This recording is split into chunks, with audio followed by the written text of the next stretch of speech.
We were in the middle of dinner when Mark suddenly set down his fork. He looked at me and asked, "Who is Walter Briggs?" My chopsticks froze in midair. My heart skipped a beat. Walter Briggs. It was a fake name, something Cecilia and I had invented one drunken night. We made a pact.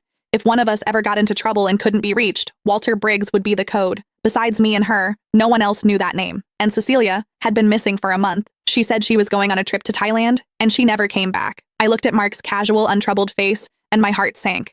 How could he possibly know that name? The name Walter Briggs was born the year Cecilia and I graduated from college. We'd finished a whole bottle of red wine and were lying on the rooftop, staring at the full moon. Cecilia had her arms slung around my neck, her words slurring.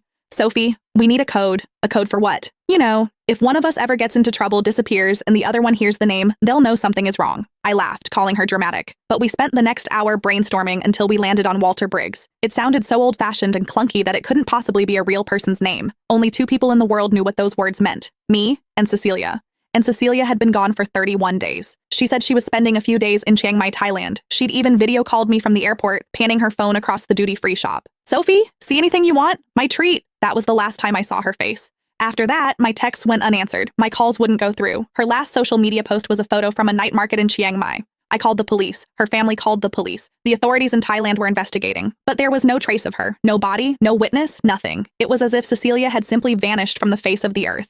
And now my husband, Mark, a man who, in theory, had no connection to Cecilia, a man who never even liked her posts, had just casually uttered that name over dinner. "What's wrong?" Mark asked, noticing my stunned silence. He smiled. "You look strange." "No, it's nothing." I lowered my head and put a bite of food in my mouth. It was tasteless. "I've just never heard that name before. Where did you hear it?" "Oh, a friend mentioned it," he said, taking a sip of water. "Just curious." He changed the subject, starting to talk about his day at work. I couldn't hear a single word. My mind was stuck on one thought. How did he know that name? How? After dinner, Mark went to take a shower. I sat on the sofa, my palms slick with sweat. The sound of running water echoed from the bathroom. I glanced at the closed door, then stood and walked to his phone, which he'd left on the dining table. I knew the password. Our wedding anniversary. My fingers trembled as I unlocked it. I scrolled through his messages, his call logs, his notes. Nothing. It was too clean, suspiciously clean. No one's phone is that pristine. Next, I went for his laptop. It was in the study, and I knew that password too. He'd never tried to hide it from me. I checked his browser history, his files, his downloads, one by one.